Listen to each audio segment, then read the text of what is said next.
me, Johnny, and with me, I've got DJD and Farmer. Hey. And back there in the booth, we've got Craig. What's up, Craig? Last week, David was traveling. Yes. And so yes, we didn't David, end tell up us doing about that. We didn't end up doing the podcast last week. And I was like, surely it's not a big deal because like what's really going to happen in these 2 weeks that would like overload us with podcast stuff? And it turns out a lot. So much so that we don't even know what we're talking about today. Well, I mean, I think we should. There's a couple of things to start with. So, really quick question. Oh, also, welcome back. I suppose now, what is this, episode 4 of our audio only visual podcast that we've got going? If you were here live right now, we all have. Well, I say we all.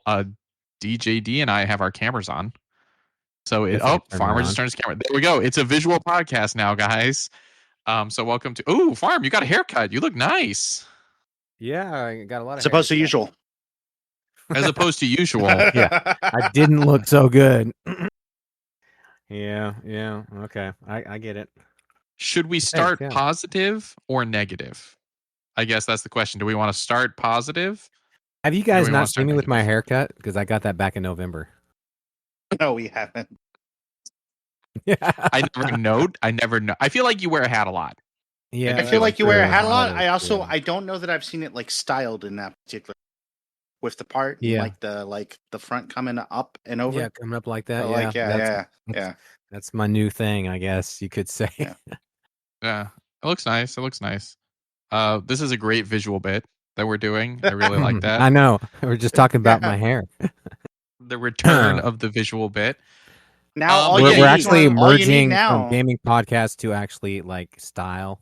Ooh, a fashion podcast. Fashion podcast. Yeah. From gaming to fashion. Yeah. Oh, does that mean that I can bring Destiny up more often? Because Destiny has an excellent fashion. Okay. Yeah, there we go. Fashion and gaming. Because you gotta look. Or shoot, that's what Johnny and I do every time we play GTA. It's like we just go shopping. Immediately just go shopping. And then we're like, all right, I'm done. Let's go. We go shopping and we play tennis. That is true. There's Destiny, and several of those free to play games. A lot of them anchor on the shop, and you'll spend a lot of time like before any of those type of games. We would just go into gaming, but then those games came out, and like, how much time do we waste? Just, oh man, how do I want to put this shader on this outfit, or this armor set, or whatever? And you'll be stuck in the shop for like 30 minutes. You're like, what am I doing? Well, it's funny you bring up free to play games because Highguard closed last week on March 12th. Way more positive. Shut down their servers. Like, not even like they laid off and like, oh, we're just not going to maintain it. Like, that game is gone now. Yep. It is. 12 days is the amount of notice they gave. 12 days. And I was one of those people that really wanted to like jump in there again, but at the same time, I'm like, you know what? I don't have time to invest in a game that's not going to last. Ship. It's hard to jump onto a sinking ship. It's really, but I hate it. I enjoyed that game. Yeah. I loved it too. I almost bought some skins, and then there's this whole thing of like, I'm part of the problem because I considered buying some skins for myself and my son, but then I was like, ooh, but you know what? This game isn't doing so well. I would hate to buy some skins and for the game to shut down. But by doing that, I wasn't contributing financially to the game, right? Yeah. But it did. Like, so we dodged a bullet in a way. I mean, it's like we already knew, like, it's not like that we were part of the problem. We played it, okay? But we didn't contribute. I guess you could say that, but at the same time, it was already doing bad. It wasn't our fault. It was the other people. Right. There were a lot of people who played it, though. I mean, the problem is that not all those people stuck with it, right? But also, there's a problem to be said for a game that like doesn't at all have any confidence in its future, despite having invested so much in it. I mean, like that. I feel like I've kind of turned it around a little bit on this. As much as like I do think that like there were definitely some pretty big missteps in the launch of this game. as much as I do think that like media apparatus definitely played a huge part in negatively like painting this game. The mainstream media, I mean, oh my gosh, fake news. I think that also the devs kind of messed up in like like deciding to cancel it so quickly without giving it a chance to like stabilize. Because I think that there is something there that you could potentially like Halo Infinite failed at launch, kind of, Well, when it came down to it. Sea of Thieves. I mean, a great example. It still failed. Thieves, and they didn't necessarily. They didn't hit the marks like they were wanting to, and I wouldn't say Sea of Thieves necessarily failed, but it was not nearly where it's at now. But they stuck with it, and I think for developers, like if you're going like you're saying, if you're going to actually put the time and effort into making a game, you need to have a buffer enough to say, okay, we're going to support it for at least a year or something like that. You can't. I don't know. And just in my head, why would you even do all that effort if you're just gonna What's the point? do 6 weeks? But you need to have a better margin. In Highguard's defense, though, what is a comparable gaming experience to Sea of Thieves? Right? Like, yeah, it's not like Sea of Thieves has competition. That's true. Right? In the kind of game it is. But it came out in a really different market back then too. True. Sure too. Yeah, well, like I would say there's a few games out now that like have tried to emulate it, but like when it came out there was like nothing really that like was, and it wasn't necessarily the genre. The genre of the game that I'm necessarily talking about. It's just like they stuck to their guns and they continually, supported the game. It's but also Sea of Thieves was never the dog of the internet the same way that Highguard was for a few weeks. Where that's true. I mean, I think Anthem is a way better thing to compare it to. But at least Anthem people paid $60 to hate the game if they played it. Well, and then all the games that we're listening now too, like even Skull and Bones for whatever that's worth, which the first like quadruple A game? Yeah, the quadruple A title. Great. All these games had huge like publishers behind them, right? That like own the studio, all that jazz. So I mean, like for Highguard to only have like some serious investment money, and like that's pretty much it. Like I can understand to some degree, like them not having the like same runway that other games have. Mm-hmm. But like 12 days notice or whatever seems way too short. And like, I mean, like to give it like what, a month out, like is also way too short. Like, I mean, like that's literally reactive. That's all that is. That's like looking at the numbers of like the number of people who tried it and then bounced, and that's it. And like, I think that's a decision on their part that was erroneous. Yeah, they were definitely more of a reactive because that's what they said. We're banking everything on pretty much like the first month or two because they actually had they had some of their bigger backers. They would not support it if it didn't hit a certain metric, right? And they did, and they of course they didn't, and so then they didn't have that support. But they were banking completely on the fact that if this game does well, then NetEase will be a backer, will continue to be backer, and will continually have. Cent, but yeah, or is it 10 cent? Yeah, that might be it. Anyways, yeah, I mean, and that's that to me. If you're gonna have a game and you're gonna believe in the game, I think you need to have a little bit less margin for like complete. Well, one way or the other, I feel like we need to have a plan. Like, okay, we need to have, if nothing else, at least 6 months. But even that seems a little short to me. But I mean, that's better than just saying, okay, we're banking all on this first month. If we don't do well, then we're going to shut it down. Like it's literally, I mean, like we brought this up last time we talked about it, but it's literally like, oh, left without a relic, you're going to lose. I mean, like it's literally that. Yeah, it's just like, yeah. It's the Johnny syndrome. That, but also I don't think that the amount of hate that the game got could have been predicted. Sure, yeah, but I mean, like, kind of it could be because like the amount of hate that a lot of games has been insane, right? Like over the last several months or whatever. Like games that come out that like have like the tiniest bit of quote unquote wokeness or whatever have been like getting like pounced on and like yelled at and screamed at. And like this didn't have that problem, but it did have other problems that people like, and I say problems in quotes too, like well, I mean, other that's the people had thing. concerns with. And with stuff like that, like we could bring up a game like, for example, like Hogwarts Legacy was another game that was like the dog of the internet, but then it turned out to be a really big seller, right? Sure. Yeah. And so even though there was a negative conversation around the game, I think in on the that end, one, the financially, it was fans, fine. there's so many fans of that series that they just outweighed all that negativity. Where this one, But it's just such a new IP that they didn't have enough. Exactly. To pull it With up. launching a new IP and with doing all of that, like it just, and the immediate negativity surrounding it, like from thanks, Jeff The Keighley. This is reveal. Jeff Keighley's fault. From the reveal, it just kind of, it was, I mean, I don't think it's wrong to say that it was dead on arrival. Like, Yeah, I think that it was already like, at the bottom of a very long slope that it would have had to climb. Right. Out. And as far as like just pulling out now, like versus like on the flip side of like, hey, should we lose money for the next 6 months on like the possible chance that we can like crawl out of this hole the internet threw us down?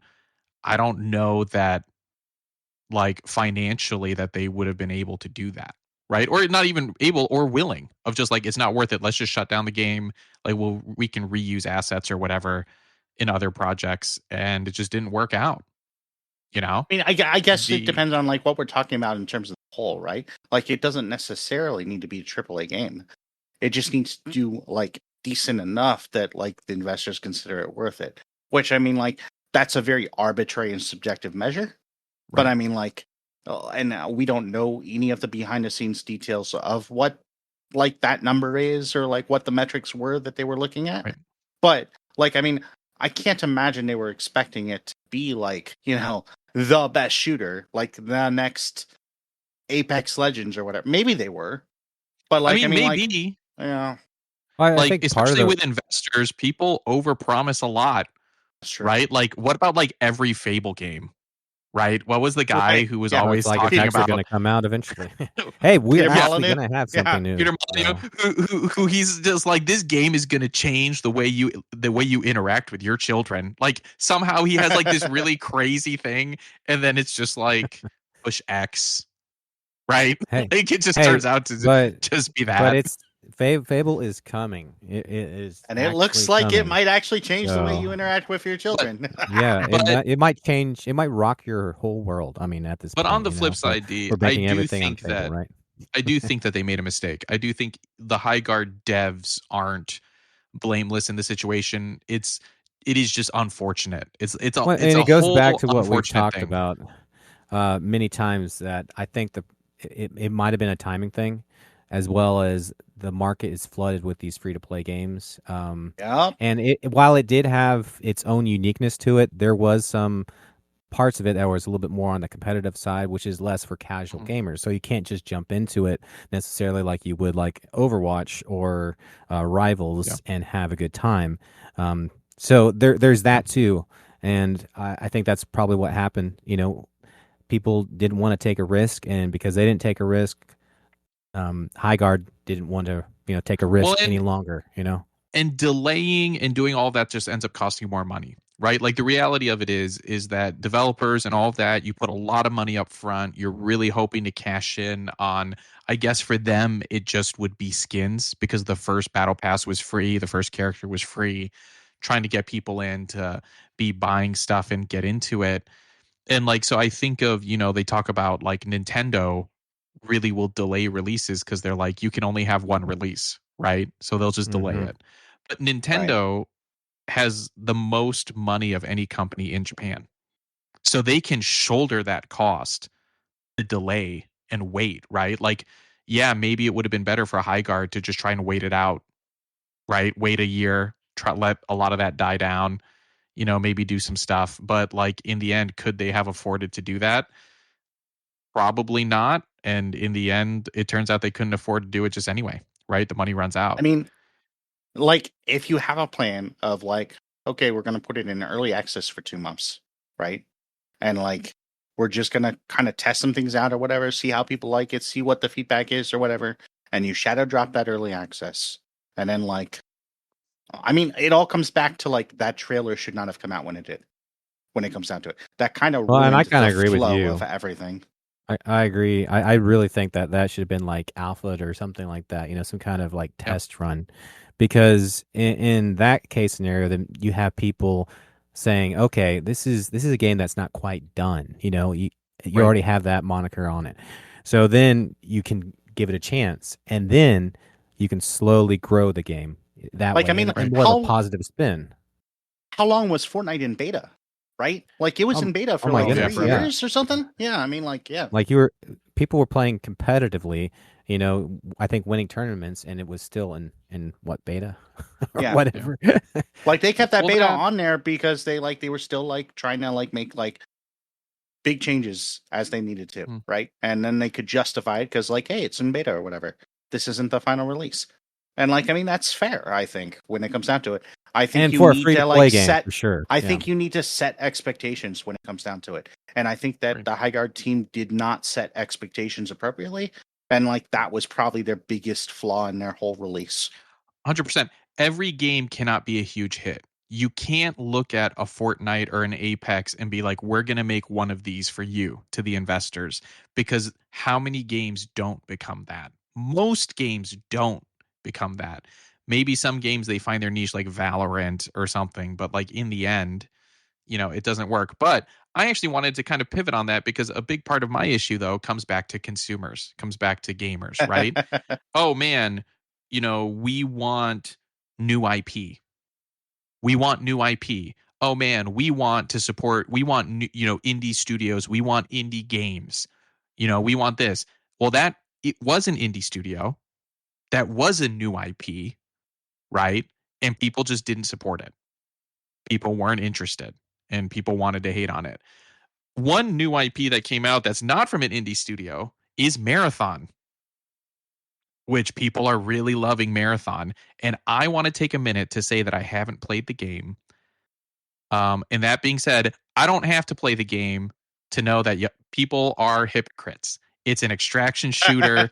People wanted to be like, High Guard, there's nothing new here. It's not interesting. Without playing the game, I can guarantee that there is nothing new in Marathon, and that it's just another extraction shooter in another crowded market, backed by and it comes back that's to owned by Sony. Come on. They know Bungie. Well, whatever was Bungie anyways. And it comes back to, okay, all these, people who have been playing Destiny and Halo and know Bungie for, years and years, they're just going to, bank on them. And I mean, I guess it's part of reputation in a way.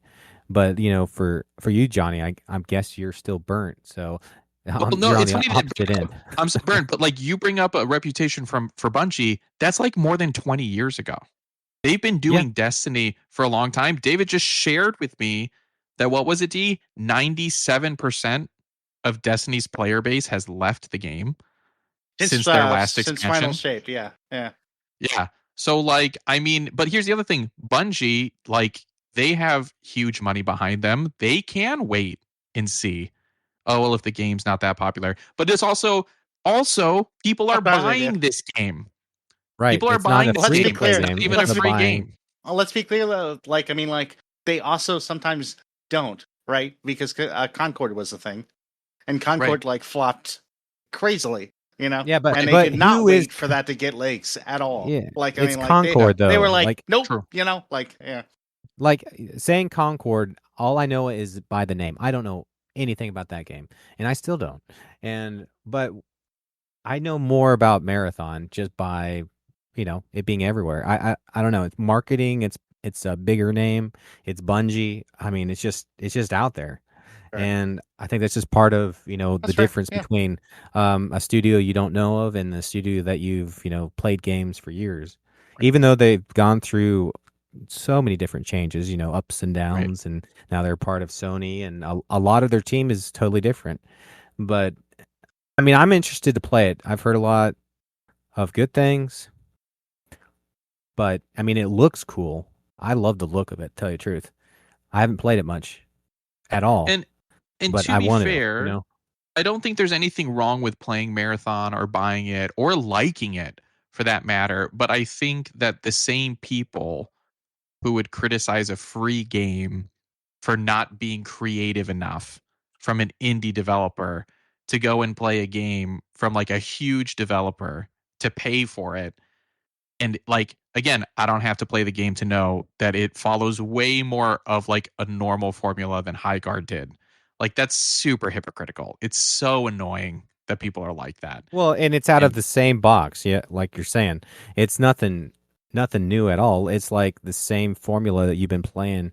But again, people are hypocrites and they like what they like and they're going to go and pay instead of trying something new with free to play. They're going to pay for something that they've been playing for 20, maybe 30 years at this point, People are getting old, And the internet is a mob mentality. People aren't hating on Marathon, so people are more prone to be positive about it, right? It's the whole thing of nobody wants to get on a sinking ship. Highguard was a sinking ship from the beginning, right? Marathon is set to be pretty successful, so probably it's going to find its niche and it's going to be fine. From the beginning, they were able to navigate all of that pretty well. But it is a bummer for people who liked Highguard like us. It's pretty sad that like that's just over. And for the people who worked for that studio, like I hope that they find more work. I just hope that it's one of those things. I think I talked about this with the Acolyte on this podcast. Of I just don't want gaming studios to learn the wrong lessons from this. Right? I don't want the lesson to be, oh, we should not innovate. We should stick to these things that people know. Right? I don't want that to be the lesson. I would hope that the lesson would be we should have enough money that we can have a longer lead time. We need to navigate the press properly because we don't want to lose goodwill with gamers. Well, I again, like I feel like expectations are important to set too. Like I think with a free to play game like Highguard, you're gonna have a ton of people try it out. You can't measure your concurrence by the amount of people who try it out. Right. Like I mean, like 100%. that's gonna make you look miserable. Like I mean, like to see like it's kind of like like back in the day when we were at the furnace, and like Johnny or I would get up there after the main service, and most of the people would walk out. It's like, well, yeah, because it's not the main service anymore. Like, I mean, like, yeah. Is there a better feeling to go up and play piano and watch 80 people walk out of the room? Is there a better feeling than that? Johnny's up there playing again when it's time to leave. and then 3 people stay. Is there a better feeling? Yeah. It's not you. It's but yeah, I mean it's one of those things too.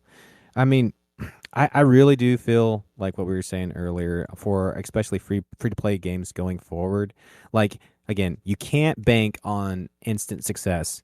Like there are a few that do that. Again, few and far between. And this goes to like social media and for like music and like a bunch of like YouTube stars and everything. There are those that just all of a sudden go viral.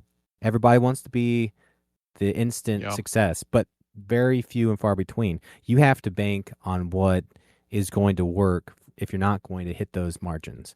If you're not going to be an instant viral success, you've got to plan for, we've got to have a strategy. We have a release strategy here and maintain it for a little bit and grow and it. Especially if you're shooting for a niche market where there's other competitors who like already like kind of own that market, right? It's almost like being the Windows Phone trying to enter like the iPhone and Android market, I mean, like that's going to be a really difficult ask to get anyone to like pay you any attention.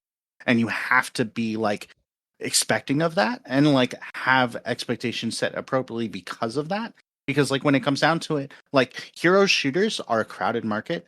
You're a different hero shooter trying something new. That's cool and all, but like people are already like pretty much playing Overwatch and Marvel Rivals because they're simple, right? Like you're asking a lot more of people when you're like introducing a game like Highguard. And like I mean like most people who aren't gonna like immediately understand it with the first game, they're not gonna play it again. Like, I mean, that's just it.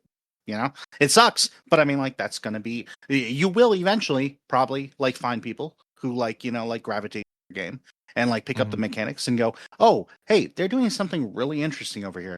Or those who like stick it out and like give it some time or whatever, or like play it on day one, come back a couple months later because they're bored and like, like. Yeah, personally, and I am was a starting to fan be of that way a little bit. I was enjoying it. Yeah. I was enjoying the mechanics of the game, but again, I think it comes back down to me. I prefer just the straightforward game. I'm kind of done. I mean, I do like to play every once in a while, like some Overwatch and Rivals and some Heroes, shooter games like that from time to time. But I kind of like just the games where it's straightforward. You are the person that you are linear, kind of like that's just me, we grew up in Halo, so you're Chief or you're playing multiplayer, you're a Spartan and you customize the armor or whatever, but you just go. And I think that's why some of these games like Marathon and Arc are having, such success is because you jump in, you don't have to like worry about learning the hero abilities. But again, this is just my speculation. And you just you enjoy it for what it is when you jump into the game, and then you can do the outside like customizations as a sub part of the game, but it's not like the mainstay of the game, and you don't have to go through and learn like 20 or 30 different abilities like when we jumped into Overwatch the other day, when you have like all those new heroes that you like that's right, that's and they all have their own overwhelming. abilities. Yeah, that's a lot to learn. And you get into I am a fan of buy to play versus free to play. Buy to play, and you buy it, and then you can play it, and then it's free. Like those kinds of games, the player base just seems to be good, right? Decent. Like I think of specifically like Helldivers 2, right? Fantastic community. But the game there is still an entry, which I think is the same for Arc Raiders, right? And the same for Marathon and such. You have to pay to play. But the other thing, so like one, it's interesting to see how many extraction shooters are coming out, how popular that's getting. The last extraction shooter I played, I'm ready to date myself here, was The Division. Oh, sure. Yeah. Which was I not actually fun. I liked the way they did it, but I understand. And I also, my thing is, I really liked the way that it was partitioned into the game where you didn't have to do it either. Yeah. I thought that was the neat, Dark Zone. Yeah. I haven't played these extraction shooters. I haven't played Hunt. I haven't played Arc Raiders or whatever. Marathon. I haven't played them. So there's that. But another thing that I find interesting right now, specifically to talk about like the gaming environment, is with like the long development time it takes to make games. I'm wondering how far we are in the cycle of the popularity of the live service game. We've seen a lot of games come out, not do well, but clearly these games came out and were developed because of the success of the live service game market, right? And then people are like, we're going to make a live service game, right? And gaming is like this. Like, do you guys remember? I feel like, what was it? Like, there was a portion in time where like all games were episodic. Oh, sure. Yeah. Oh man, I'm so glad we're past that. I'm so glad we're not doing that anymore. There's definitely a theme throughout the the decades as we've been gaming, because for a while there, what was it, 10 years ago, every game was a battle royale that came out or something like that, or a survival game. Before that was every game was a survival game. I feel like there was a lot of survival games, a lot of battle royale games. And live service games are in the spotlight now, and I'm hoping that that's going to end, because it is pretty brutal to just see so many games come out, and again, they're free or whatever, and they just get like, how can you compete with like Fortnite and Apex? Really? How can you compete with them? And those battle passes, man, to keep up with them. I want to play more games and less battle pass. Less battle pass. So that's my slogan. More games, less battle pass. How about they give a battle pass to games that we want to have a battle pass? Listen, or not even battle pass. Can we bring back just like DLC, like downloadable content? Can we just bring that back? Yeah. Like, well, I want Destiny is trying, but it's not working out for them. Like, I really want more levels in Spyro the Reignited Trilogy, or just a new Spyro game. That's what I want. I will happily pay money for this. But instead, they're like, hey, do you want a battle pass? Do you want another battle pass for Fortnite? No, I don't want that. Farm, better yet, they'll make a new Spyro game, but it's going to be a Kickstarter, because that's the new thing, is to kickstart everything. And so Johnny will be a Kickstarter premium supporter. That's what it's going to be. I'll admit, I did recently just bought the pre-order for the Expanse game, the Expanse RPG coming out. I have only done one Kickstarter campaign. I've only funded one. I've watched others. I've never given money to them. I just watch them. I funded this bag that I have for my carrying bag for my Steam Deck and stuff. It's a pretty sweet bag. Also, I feel a little let down by it because of because you got to talk it up to investors, and then you get it, and you're just like, oh, it is just a bag. Oh, it's just a bag. Got it. But yeah. Anyway, in lighter news, there still is no. I do want to say. Oh, go ahead. You want to hate on Marathon? I was yeah, kind of. More on Highguard. Can the title of this episode be Jeff Keighley killed Highguard? Can that be the title? I can't. I don't think we can use that twice. We didn't use that the first time. We used Byguard. He said Byguard instead of Jeff Keighley killed Highguard. But so I will say, playing devil's advocate here, Highguard had on day 2 on Steam, which granted just Steam, not including consoles and everything, dropped down to 39,000 players and then continued dropping, right?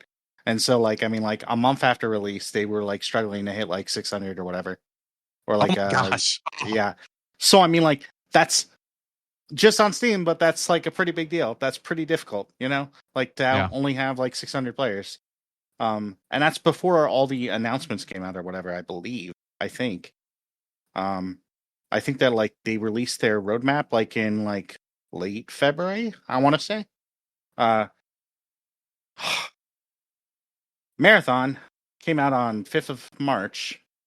It's now 11 days later? Mm-hmm. And it's still got 56,000 players on Steam. So I guess the market kind of votes for what it likes, I guess. Well, when it comes down to it. It's got when you see reviews on a lot of these games, it's only a couple thousand. There's 20,000 reviews for Marathon. I mean, that kind of speaks for itself, and that's on Steam. But it's just there's just more exposure. People are seeing this game and they're playing this game, and yeah, it's. I would very say positive. The exposure is positive exposure. That's the thing. See, I kind of am coming from the old Steve Jobs quote, where people don't know what they want. You tell them what they want. Yeah. I don't think, and maybe it's, and maybe it's my religious background and my religious upbringing as well. I don't think that people like Marathon more than Highguard. I think that people were told that Highguard's a bad game, and so they didn't play it, and they didn't like it, and they stopped playing it. And I think people were told by other people that Marathon is a good game and you should be excited about it. And people are excited about it, and they want to play that game, and they even want to pay for it. And not to say that people don't have their own opinions, because that filters in there somewhere. But if everyone says they don't like sushi, and then you get to a situation where you can try sushi, right? Chances are you're not going to like it because you've only heard negative things about it. But if everyone loves sushi, you're already predisposed to think that it's good. So when you try it. What you're telling me is we're in kind of a brainwashed society. So we need to make sure I would say that you brainwash the right people at the right time. As much hate as it would be, I would say especially gamers. Especially gamers are super brainwashed about their games. You speak it enough, but again, one negative spin on something, and it could be from a YouTuber or Twitch or one of those stars or anything, like a reviewer, and one spin on it, and they had just already just didn't like the game or didn't like the developer or already just had a negative impact. So while they're playing the game, they don't like it, and then they write in their review that they don't like it, and that just spirals. And it snowballs. People it snowballs because if somebody's saying, especially if they follow that person, and if they're already on that bandwagon, if somebody's saying they don't like it, they're just, if they're buddy already or in that kind of like almost like, I wouldn't say cult, but like kind of that mentality of it, like they're already going to say the same thing that person's going to say because they believe that person, and they just do it because it's, and you want to be on the winning team. Yeah, I'm saying this as an Anthem like popularity fan. You know, I mean, I'm saying it as an Anthem fan. There's no reason that Anthem. Okay, so like there is a reason that Anthem wasn't as successful as Destiny, but I would say that if Anthem was given the same chances, like they would have, like, mechanically speaking, it was a worse great game. Yeah, it's not a worse game, but there was a narrative around the game, right? And the narrative around Marathon is positive. Well, and when Destiny launched, it also didn't have an end game, and that was the biggest complaint around Anthem, right? Like, I mean, like when it comes down to it, I think also there's this whole thing about bias and perception, right? Like, if I tell you that Farmer's a good guy and he's going to market tomorrow, you're going to have like a positive, like, kind of feeling about that if you don't know Farmer. If I tell you that Farmer's a bad guy and he's going to market tomorrow, you're going to have a negative feeling about that. Like, I mean, like, or you're going to have, if nothing else, you're going to have to do extra effort to make sure that what you're saying is true or not, because that would take you spending more time to make sure what you're saying is true, which takes extra effort than just me just like saying, you know what, David's right, that guy sucks, you know, something like that. You know, that's so much easier, and gamers are notorious for that. You know, if somebody says that, they're gonna be back part of the crowd. You know, they're gonna just jump in there, and it's peer pressure. I think that's what it comes down to. It's peer pressure. I think it's peer pressure and bias and like the way that you see things. But yeah, I mean, I do think that all of that plays a pretty heavy view. That Bungie made not only some of my favorite games, but some of my least favorite games. What if I told you they made one of my most favorite games of all time, and they nerfed my favorite helmet in Destiny 2, and I'm still not over it? It's not like we haven't told that before. What if we talked about that? How good could Marathon really be? You know what? And this is why Johnny doesn't want to play Marathon. This is one of the reasons. You know what? Actually, though, like, full disclosure, I think it's part of it. I think I feel really burnt from Destiny, or from being a very avid Destiny player. I feel super burnt by Bungie, and it's pretty hard for me to be on board with anything they make. Like, not because I don't think it'll be fun, but because I don't think that, like, it will, like, be able to maintain, if that makes sense. Like, they're just gonna, like, it's just gonna, like, end up ruining it, and I'm gonna be mad about it. You already have that kind of bad taste in your mouth, and so while playing that, you're just gonna be thinking of the negative things. You're gonna look for the negative things. Notice the negative things. Yeah, you're gonna instead of going looking for the positive, and so you'll be like highly likely to just like drop it after to just criticize it and drop it. And then, but let me say this to our listeners who have already left because of how much I'm hating on gamers. But at least that opinion is because of my own experience playing a game over a long period of time, as opposed to someone else's. As opposed to, I read an article and I just decided that because they said it, or I watched a YouTube video because they said it, I now have this point of view as well. Right? Like, those are two different things too. And like, that's one of my biggest things too, that my pet peeves. I definitely think gamers need to go out there and experience things, whether it be gaming or movies.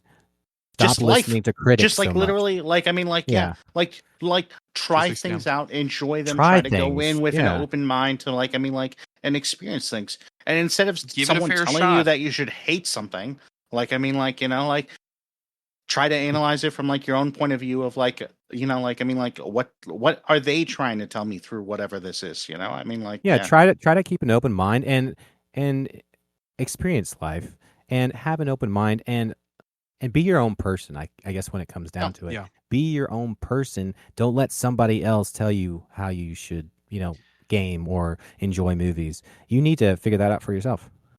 And I'll say it here on this podcast. This is the first time I've said this. Like, really, maybe you will like Starfield if you don't start as a melee build. I played that game for 8 hours. I played that game for 8 hours. I really got wrecked hard, and I I just want to got say mad. that there were Maybe signs people that would said like it. you should not do this on your first playthrough. But It was Johnny's really like, you know hard. what? It was playing this. really hard. Everything was so difficult. I was so mad about it. Just getting shot up. Right? It went Man, I gotta exactly get as you back would into that imagine game. it. Running towards someone with your fists up as they just like unload a whole magazine into you. It goes exactly how you think it goes. So Bethesda is actually, interestingly enough, Bethesda is actually partnering with NVIDIA for their whole like ALDLS 5 or whatever thing that they just announced today. What? This is What my did they visual announce? bit. What? Yeah. What did they announce? I've got a minute-long visual bit, so I'm gonna leave a minute of silence in, or at least a minute of our reactions in. What did they announce? Are you showing us something? What is it? Yeah, I'm excited. Hang on. Yeah. Hey guys, it's the visual podcast. Yeah. It's the visual podcast. It's happening. Where's the Jeopardy If theme? I can remember how to turn off my camera, hang on.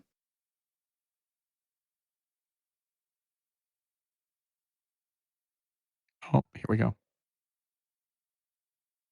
If there's sound, they'll be able to hear it. There's no sound. Oh, there's no sound. What is this? What are we looking at? Ooh, okay. I'm going to try and describe what I'm seeing here. They're showing graphics, and then they're showing more graphics. That's what's happening. That's a great retelling. Wow. So basically, pretty fantastic. It's like if you were playing a game on PS2 and then you just jump to PS5 right now. That's probably what it would feel like, except we're on PS5 now. And so like we're just jumping ahead. It looks very good. This is the thing that would be funny to me is if this is fake and they just hired actual actors and like built sets and stuff and filmed this. That's what it feels like to me of like an April Fool's joke, and they're just like recreating all of this stuff with real people because that's how close to reality it looks. That's one of the top comments on YouTube. It's AI. It's all AI. Yeah. That's what it looks like. Huh. So what is like? Is my Steam Deck going to be able to do this?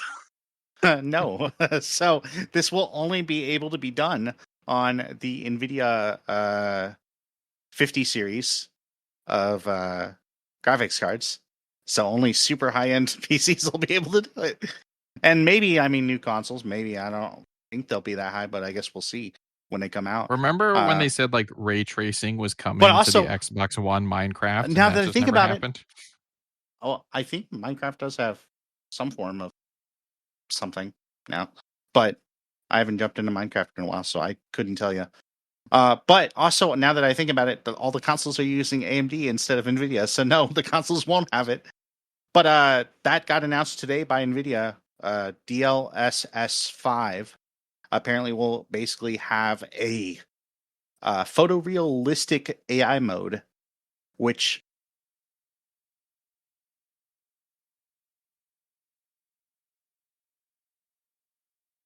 Did we lose him? I like this. So again, visual bit here. David's in the middle of talking and he stopped, and Farmer and I both looked up and looked at him, and he is frozen looking. He's on fire on my end. I don't know what's going on. He's on fire and he like appears to be frozen mid-word. No, yeah, this is awesome. Yeah. We're actually I'm just happy it's not me. Whenever there's someone else has technical problems, to be honest, I usually feel happy that it's not me. I'm like, sweet, it was not me. Finally, cool. Not me for a change. Yeah, I could see that. They have a big shift here. Farm, XNL Audio is doing a spring sale, and I just bought this really cool plugin that you can use your phone as an app. It's called XNL Life. And you can record like just random sounds, and then you can record a bunch of random sounds, and then it like cuts it and does it and makes drum beats for you. And you can then like change it, and it will randomly generate drum beats, and you can add in different stuff and like syncopate it and do different stuff like that. It's super cool. It's actually what I was messing with right before I came in here. So I'm gonna have some more. I'm gonna record some drums with like these like pencils like this, like Yeah, that's hitting like awesome. that and doing stuff I've like not that. I've not looked into any XNL stuff. I'll have to look into it. I'll pull it up right Oh, now. and he left. This is something new that I got right here. Ooh, Here what is back to the this? Ooh, visual bit. visual bit. Yeah, Yeah, so this is the it's a Tonewood Amp tune. 2.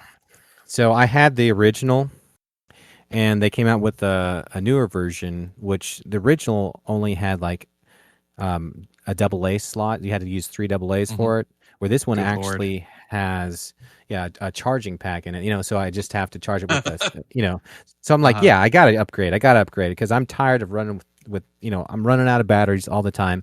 I use this on my acoustic guitar. It's like an amp outside of having one built inside. So That's pretty cool. Yeah, it has what's called is this X brace that you put inside the acoustic guitar, and then all you do is it's magnetic. So all you do is just attach it, and it just is magnetized to the back of your guitar.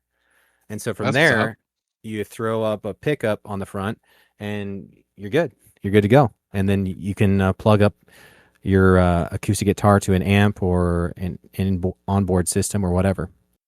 And then that's actually really nice. Yeah, it's really cool for those who don't have it, like those who don't have acoustic electrics pre-built inside. So this is like the option, and I'm still using my guitar I've used for bluegrass for years, and it's working out great. And with this new option, not only does it have, it's rechargeable, it has, it's lighter and it's slimmer, but it also has Bluetooth capabilities, and it's got an app for it that I can like put whatever, I think it has like a ton of different like different module, like almost like a kickbox or something, like a pedal board. Oh, that's system, what's up. Basically.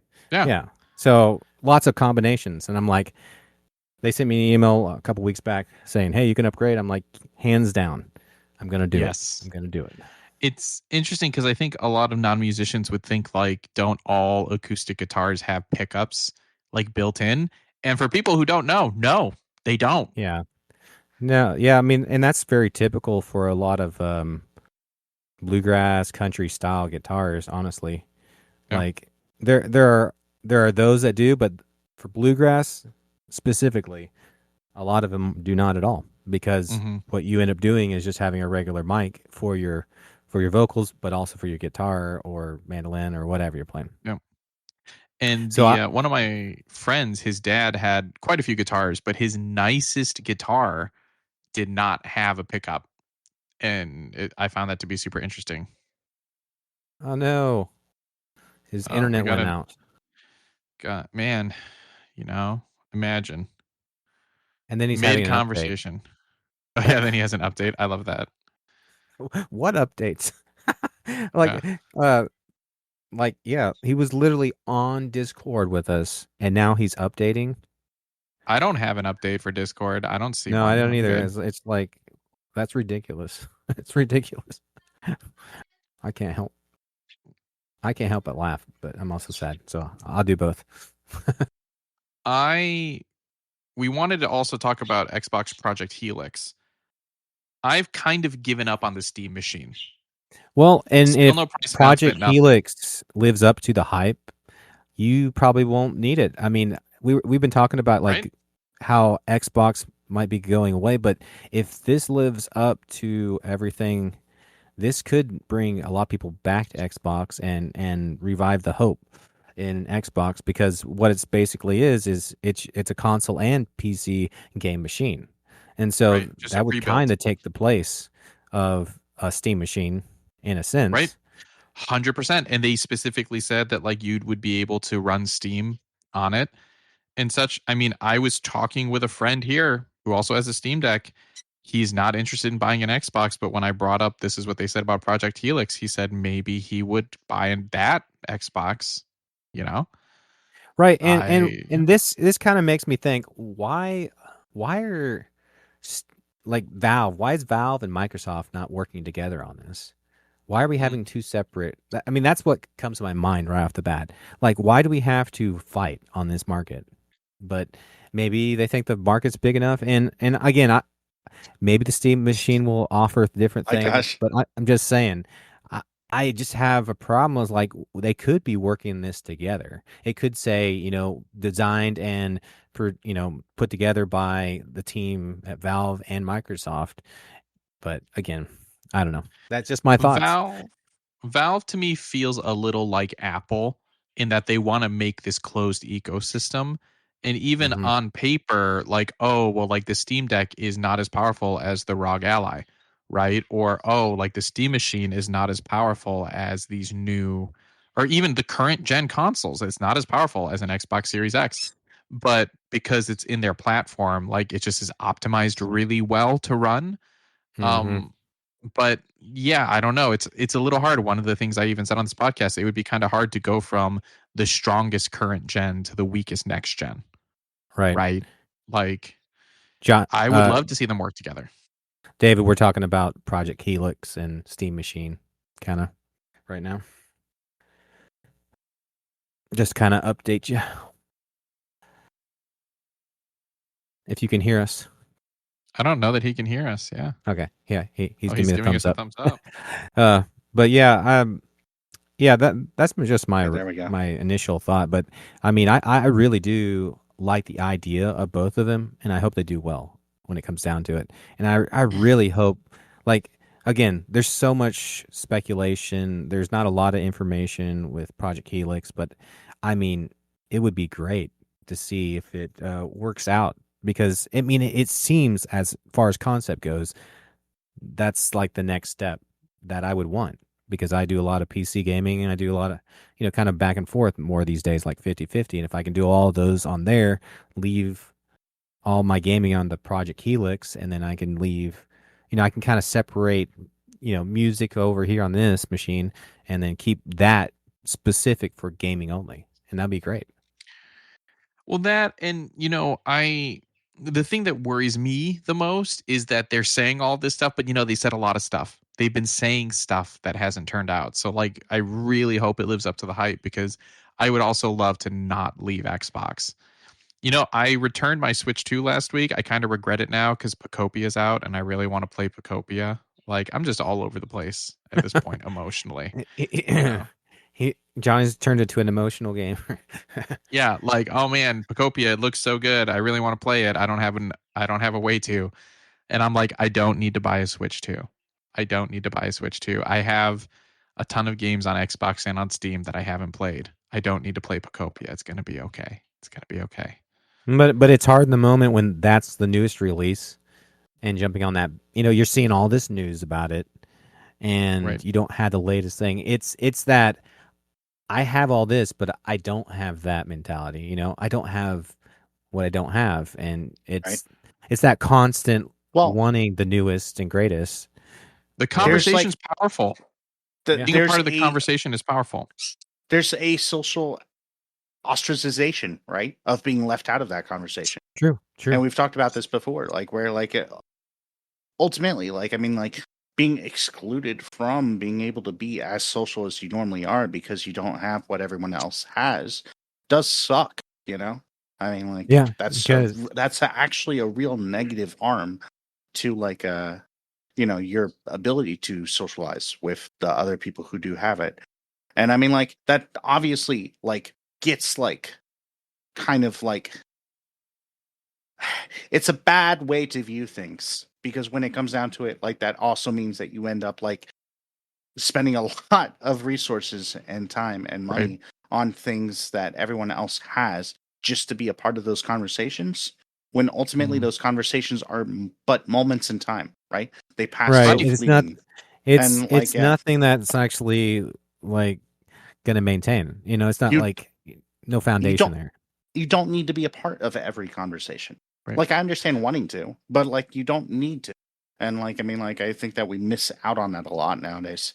Well, I think you can be part of the conversation loosely, but you don't have to, like, I would say not go out of your comfort zone and completely mess up your budget too. If you're looking at it from that standpoint, like, don't just go out of your way, to just get yourself in a bind, I guess is what's coming to my mind at this moment. It's just like, it's not worth it to get yourself in a risky situation or in a financial detriment, I would say not at all, So, but again, this comes like you got to be careful, because it's hard not to want to get the latest and the greatest when you have a ton of bunches, a ton of stuff here in your libraries or at your home, and you're not using them, Right. Use what you got. What's crazy to think about, like sometimes that conversation, it doesn't even turn out to be such a big deal, right? Like, I am actually not interested in playing the Spider-Man games, like the new ones. I love Spider-Man. Yeah. I love games, but like that was a huge conversation when they were coming out, right? How many people were making fun of Xbox players? You guys don't have Spider-Man, all of that stuff. And it's like, oh man, I just want to play Spider-Man. I'm seeing all these videos, all these people talking about it. Yeah, now that conversation's done and it's like not in the zeitgeist of gamers anymore, I see that game come on sale. Hey, you want to pay $20 to play Spider-Man on Steam? And I'm like, nah, it's okay. It's interesting how works that way as well, where like you do certain That's things to true. be a part of the conversation, and then when it's not a part of the conversation, some things, continue to be really good, or like you still want to do it, right? Like I still haven't seen Dune Part 2. I still want to see it. I have it. I just haven't had the time to watch it, right? But like, do I still want to play Spider-Man? Like, nah, I'm okay. Like I guess I'm okay with having missed it, right? Like you miss things and that's fine. And I think it just comes down to when it comes down to is like similar to like the whole like you have to collect everything now, right? Like we talked about this with Battlefront 2 back in the day, where people were complaining about how much money it takes to like get all the skins in Battlefront 2. And it's like, well, yeah, just get the ones you want. Like you don't have to get every single one. This whole culture of like you need to get everything. Like when it comes down to it, that's the most harmful thing. And so like if you are more selective about the conversations that you are a part of, then you will enjoy those conversations more, as opposed to like just trying to join every conversation when you don't have that much to say or that much investment in a lot of those, and like not enough time to devote like more involvement in the ones that you do feel strongly about. And so well, we've also been brought up in our culture. I think all three of us, like if you watch any of the commercials when we were growing up, and I'm sure there's still this way, but I remember a ton of them. Like say let's just say for McDonald's or Burger King or something like that, they'd have like the Happy Meal or the toy of that something that just came out on the big screen, but they would always end it with, collect them all. It's that mentality of get every single one of them or you're missing out. And it's the FOMO. It's the fear of missing out. Yeah. And so many people want to, so there's a lot of collectors out there and it's really cool. If you're a collector, that's one thing. But I think everybody wants to try to be a collector in a way. If you are a collector of McDonald's toys, that doesn't mean that you need to be a collector of like every other restaurant's toys too. But that's the thing. Mentality, if it's like, it's almost like a brainwashing in a way. We're back kind of like, catch 22 to what we've been talking about, but it's like, it's really hard to let go if you're already like in that mentality. I want to collect it all, especially like when I was achievement hunting, it was just like every game. I would not enjoy it the same way that I do now, because I was so focused, so laser focused on trying to make sure I did everything when I started that game, to not even really focus more on the story narrative or how the developer developed it to be played. I was so focused on let's go through all the achievements that need to be done and let me do this in a timely manner so I make the most efficiency of my time, that it became kind of like a job, in a sense, where it's just like it totally changes your outlook. And so you're just trying to hit all the bullet points at that point. Or like you're just going down the list and like, I got to get them all. I got to get them all. And once you get them all, you don't even use them half the time. I guarantee, like anybody who's like tried to collect all the skins for like a character or something like that, what happens when the new game comes out? You don't play that game again, or maybe you'll go back, but not as much. Well, like that's my thing, right? Is that like I game jump a lot, and a lot of that has to do with my level of focus, right? but that also means that I never spend the time necessary to actually get really good at any particular game. And so, like, when it comes down to it, like, there are a few games that I come back to over and over because, like, other people play them or because they actually did hook me. But that's pretty rare. Like, for the most part, I am bouncing between, like, like multiple different games and, like, I mean, not actually becoming good at any of them. And that's true of any time that you split your focus that much, is like that you're not going to be as engaged, as involved, as able to, like, contribute to, like, those conversations and everything. Watch how long it takes D to call in a stratagem in Oh my God, Helldivers 2. so And watch how long it takes me to call in stratagem. I've been playing so much. Like, I played Helldivers 2 with my nephew for the first time last week. It was his first time playing. He thought I was playing on PC and had a macro because of how fast I could reinforce. Like, he's like, "How does he do that?" I'm like, "Bro, I've probably done the reinforce one like 1,000 times. I don't even think about it. I just do, you know?" Yeah, but watch David do it, man. It's painful. It's painful. No offense, D. Well, it's painful when it's I'm only when that I'm way because him do it. He's on his phone and he's also watching a TV show or two at the same time while playing another game. It is really funny that, like, I actually did I almost get kicked, or did I actually get kicked the last time that we played Overwatch? Almost. You caught yourself. Yeah. Jeez. You're like, hey, this is reminiscent. Like something's never changed. Yeah. But see, that's a good example. I downloaded Overwatch 2 and I've played a couple of games, but like, I feel the amount of characters to be overwhelming as a casual player. It feels overwhelming. And that's also the problem with Destiny 2, right? Is like Destiny 2 is at a point where it can't get new players because, like, it's so overwhelming when you jump in.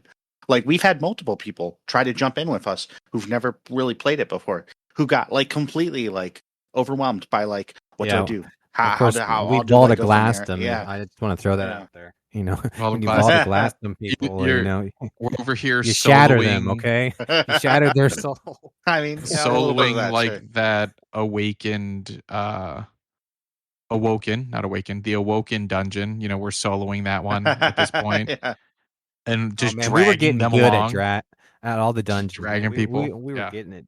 The three of us had him down.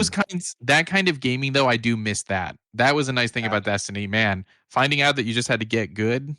Finding out that man, that was finding so out we complete the whole dungeon without understanding every once in a while. Without understanding the core. There's like 3 new thing that you have to do. The core thing you have to do in the dungeon. Remember the light and darkness one? And we're like, wow, it would be crazy if you could control this. Oh, you can. It's crazy that this is random, but I guess that's the way it is. Yeah, it took us, we still beat it. People listening, it took us 9 hours. It took us 9 hours to beat it when it would normally take. And we didn't discover the pattern till the very end. And we didn't discover it until the end. Yeah, and then it's I thought it wasn't until like the next time, but yeah. Yeah, and then we did it in 3. The second time we did it. Yeah, and that's kind of like how those things go, and which I kind of love about that. It's like a bittersweet, but it's once you do figure it out, it's you got it, and that's kind of a life lesson, honestly. Really, when you think about it, like when you know how to do something, you can do it so much quicker. Yeah, if you don't know how to do something and you don't know like the skills involved, it's gonna take you so long. Like say, which one is repairing the a house? The Cabal one we did that we're like, surely there's something we're missing, and that what we were missing that was get good. Yeah. We just had to survive and get good. Yeah. Yeah. Hey, but we had it down. We got it down now. Yeah. We're like, this is taking really long. Maybe there's an easier way to do this. There's not. No, it turned out the easier thing was that farm needed to be the correct level. Right? Weren't you like 20 light levels down at that point? I'm always like, hey, I got to have an extra challenge. Got to put an extra burden on my back, whatever. Yeah. But it really does help. Like this is easy now that I'm max to the level. Bungie remembers farm.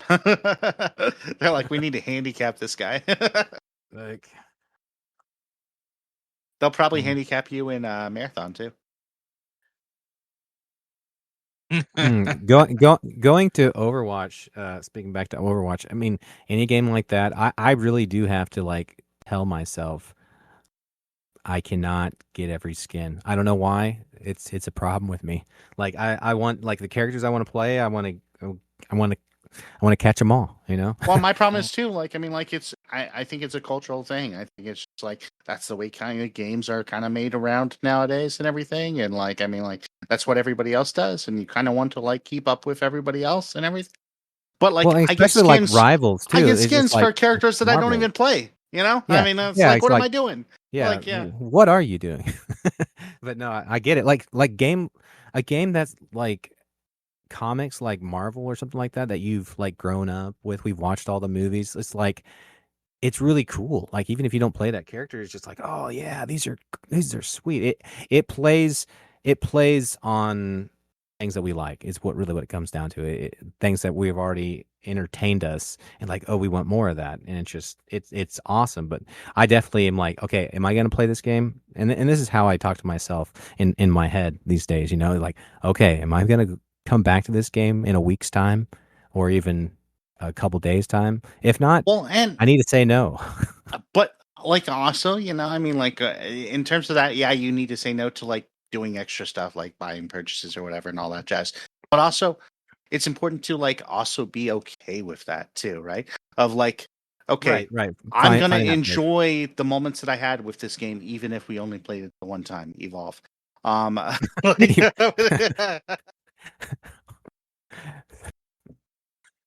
If we never go Johnny's back, not giving a Fallout face of 76. like he enjoyed it.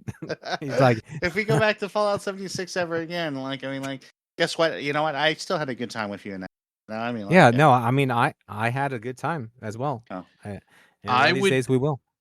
I should count up the games that I've bought that I have not played, and just like tally up that money. That would feel great, right? After like 15 years or whatever, wouldn't that feel great to be like, how much money have I spent on games that I've not played? Granted, a bunch of them have been on sale. Yeah, and that's the thing too. It's just like, you know, you bulk up. You know, you on those sales, you like, oh man, I'm gonna play that. I'm gonna play that. And I think we've all done it. But yeah, I don't want to know those numbers honestly, and I just leave it at that. Crusader Kings 3 is a 75% off or 70% off on Steam right now. Dude, Jedi Survivor is 90% off on Steam. It's $7 right now. Which is wild because that's actually a pretty good game. Solid, it's a very like good game that I have on 9 Xbox. out of 10. Yeah, I love that game. Well, and that's the beauty of PC gaming though. Like you get them cheap. No. Well, and like you could play them on the next Xbox potentially. You know, I mean, why has there not been DLC? You know, I know we need to wrap up, but like story DLC, why did that go away for single player great question. games? Yeah, I think it's why did just that go like away? I think when it comes down to it, they make more money off a new release. When it comes down to it, usually, and so I mean, like it's always like the next project that they need to move on to. Like I think that. Why not just reuse the engine and make a new game? Like, you know what I mean? Yeah. Instead of like taking like 10 years or whatever, like 10 years and being like, look, hey guys, guess what? We're back. It's like just use the same engine and make another game. And yeah. Like, you know, I think of like Halo 3 ODST, right? They didn't need a new engine, and I'm really happy we got that game. Right? Oh yeah. It was like a new game, basically expansion, but you know, it's like this is a add-on. It's its own game, but it's a huge DLC, really, when it comes down to it. Basically, and it was a big DLC. I mean, more games should do that sort of thing.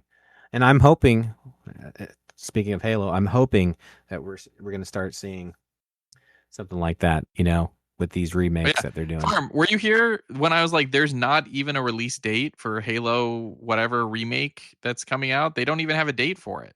Right. Yeah, no, I think we did mention that a couple weeks ago. But yeah, no, there's nothing. But keep my fingers crossed, you know, we'll see. We'll see. All right. Well, on that note, everyone listening, make sure to like and subscribe and do all the things. And do you have any closing comments? All right, that's it.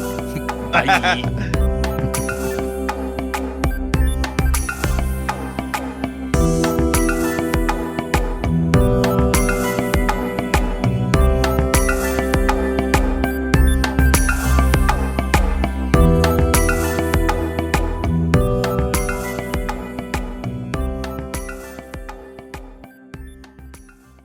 out of here, Craig.